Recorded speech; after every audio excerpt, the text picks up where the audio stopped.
All right. Welcome, everybody. My name is Willy Pell. I am the CEO of Blue River Technology. We're actually right down the street, about 5 minutes away.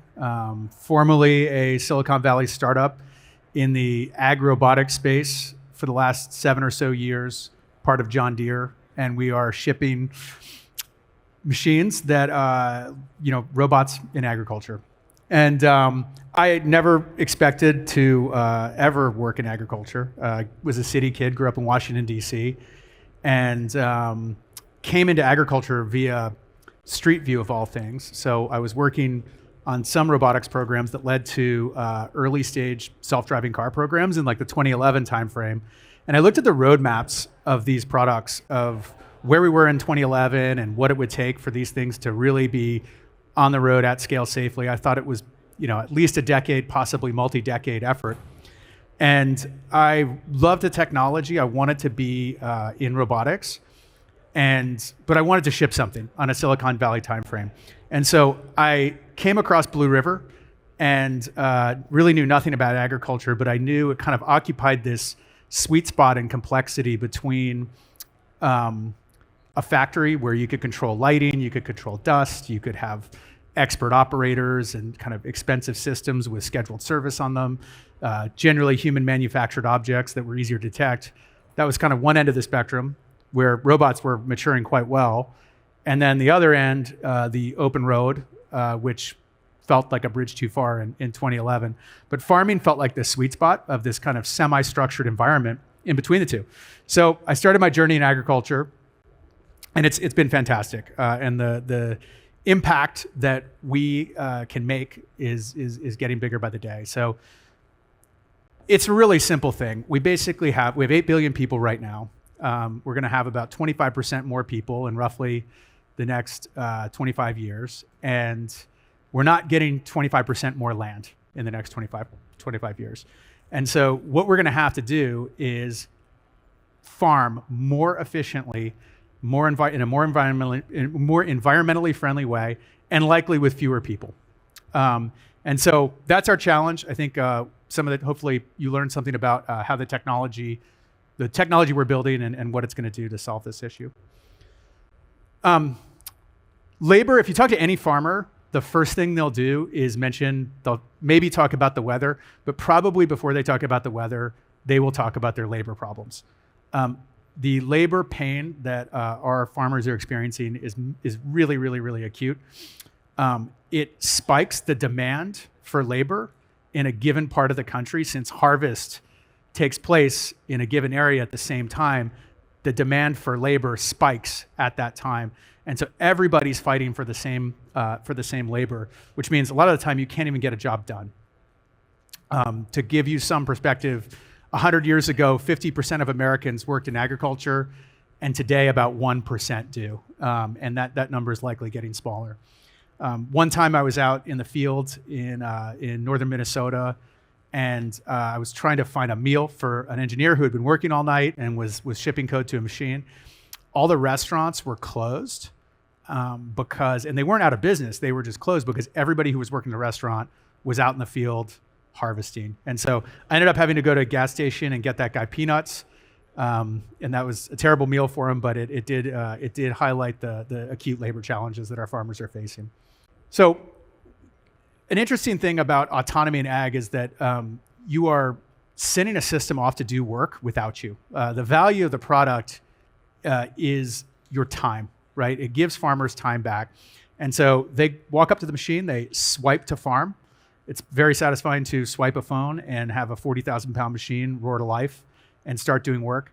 And then they walk away, right? And the value of this is they get to do something else, usually something harvest related, while the machine is working. And they have this live view feature. We had this as kind of a throwaway feature. We didn't really think it would be very important, but the usage in our prototypes of this particular feature was farmers loved it, and they got actually mad at us because it had a bug in it, which we then fixed. But they were able to have peace of mind that the job was getting done correctly while they were off doing other harvest-related activities. And so talk a little bit through about the technical details of how this works. Farming is an incredibly rough environment. You don't want sensors with moving parts. It's a low margin business, so any margin you can cut, any cost you can cut out of the machine, the more cost you can cut out of the machine, the better. So this whole autonomous system runs on stereo RGB cameras. There's 6 of them. And so in this particular case, what you'll see is a tractor coming up to a trash can and stopping. And so in that lower left, the first column on the lower left, you see just the RGB image. In the second column, you'll see the depth image. And so stereo cameras often have issues with depth, especially with low texture surfaces. And we came up with a pretty innovative way to calculate depth. We use machine learning where you input a left image into the model and you output the right image, and your depth really comes for free. That's a highly scalable, self-labeled data set that allows us to compute this really, really clean point cloud, noise-free point cloud that you see in the second column. The third image is the semantic segmentation. So that's us. That's our ML models interpreting the scene. So again, all this happens on board. All this happens real time. They're 2 NVIDIA Jetson class processors on board processing all these images. And so in that third column, you'll see green is the ground and green is the ground, red is the trees, and blue is the sky. And this yellow thing is what's called a large object. So one of the advantages we have in this environment is because we have a constrained environment, there's a lot of things we can count on. We can count on there being trees, we can count on there being ground, we can count on there being sky. And while we could never guess that a trash can is going to be the thing to appear, or we've had all kinds of crazy things, lawn chairs, you name it, all sorts of things appear in fields. It's really hard to find training data for all that. We actually had a billboard fall into a field one time. No way you could have ever predicted that. No way you could have ever created a test set to train against that. So we basically built anomaly detection where we predict the nominal things that we see all the time with very high accuracy. And therefore these anomalous things pop out and they fall into this large object bucket. And so this has allowed us to build a system that is safe, improves with time, and highly productive. That last image is just a confidence map. So cyan is highly confident, and yellow and red are less confident. That's the confidence per pixel. And so what you'll see is just at the edges of classes of objects, there's always going to be a little bit of noise of low confidence, but generally a very high confidence image. So labor is one particular pain that farmers face. And there's another one, which is, here we have this plant. What does this plant need? How do you know it needs something? This is a living, breathing thing. It has needs, and we've got to be able to talk and understand these talk to and understand what these plants want to give them the ultimate outcome. So to give you a sense of the scale of farming today in the Midwest, take the island of Manhattan. That's 13,000 acres roughly. About 10 to 15 people could farm the whole island of Manhattan, right? In a given year. That's how big these machines are. That's how fast they move. That's how much ground they cover. And so there's no way 10 to 15 people could go and ask every plant what it wants and give it what it wants. Now, if you do that really well, you could double your yields, right? If you really understand what each plant wants, you treat each plant individually, you can double yields. And one of the early cases of scaling this plant by plant management is a product called See and Spray, which I'm going to show you in a second. And what it does is it takes pictures of the ground, you put it on a 120-foot wide sprayer. Sprayer is going 15 miles an hour. It takes pictures of the ground, detects crop, detects weeds, and then sprays herbicides on only the weeds. So the way you currently control weeds in agriculture is you have a genetically modified seed and you broadcast, you spray everything, right? And the seed is genetically modified to metabolize Roundup or dicamba or whatever the chemical you're using to kill weeds is. But all the crop actually absorbs that as well. And so it'd be like there's 3 people in this room sick and I give everybody antibiotics, right? The antibiotics aren't going to help you. They actually probably hurt you a little bit. And there are all sorts of negative downstream effects. So we thought we could do better. And we made this product called See and Spray. This is running in slow motion just because you have to be able to see those nozzles actually actuate. And so what it's doing is it's driving, and you can see some of those sprayers are actuating and some of them are not. You have 36 cameras across this boom, again, 120 feet wide, going 15 miles an hour. And it saves farmers 70% of their herbicide every year. So two biggest costs for farmers, far more than this beautiful green piece of equipment, is the seeds, the genetically modified seeds, and the chemicals that they use every year. Far and away their biggest cost. This saves them 70% of their herbicide, which is a huge savings for them and also just much better for the environment. So this is one of these things where everybody wins. And then the plants that don't absorb that herbicide, they actually have a yield boost too, because they're not, they don't have to go through that, they don't have to metabolize that. So this is the first product we brought together with John Deere and shipped. Everything I'm showing you here is in production. These aren't toys. These are not prototypes. You can get on the website and buy this machine tomorrow if you wanted to. This era of smart equipment requires connectivity. More and more and more, these machines are not just out doing a single job in a single 10 millisecond period. They are, we're thinking across multiple timescales. These machines need to interact with, you've got kind of edge compute, and then you've got cloud compute for different things. And so more and more and more, we have to have all these machines connected, have the data flow back, be able to learn from what happened, and be able to predict yield for farmers.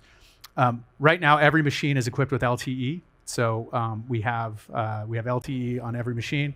Recently, we made a deal with Starlink. So now all John Deere equipment is going to have satellite connectivity, so high bandwidth, low latency, incredible connectivity everywhere.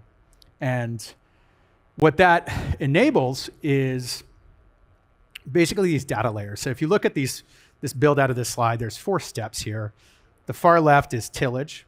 The second one is planting. The third one is spraying. And the last one is your harvest, is your profit on your harvest.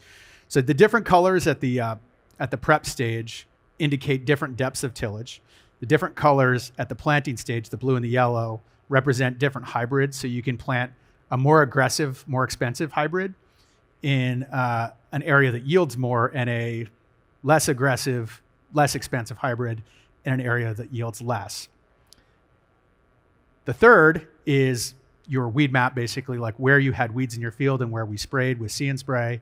And then the last one is really interesting. We actually compute really plant by plant profitability. So kind of for every square meter, we can compute the profitability of that particular land with those particular practices. And what this allows farmers to do is go forward and back in time and make better decisions around where are they going to put money, where are they not going to put money, what decisions are they going to make differently this year, because that's what they're up against. It's a very low margin business. It's literally a commodity, and any edge you can give farmers is money for their pocketbook, is sustainability for their business, and food for us.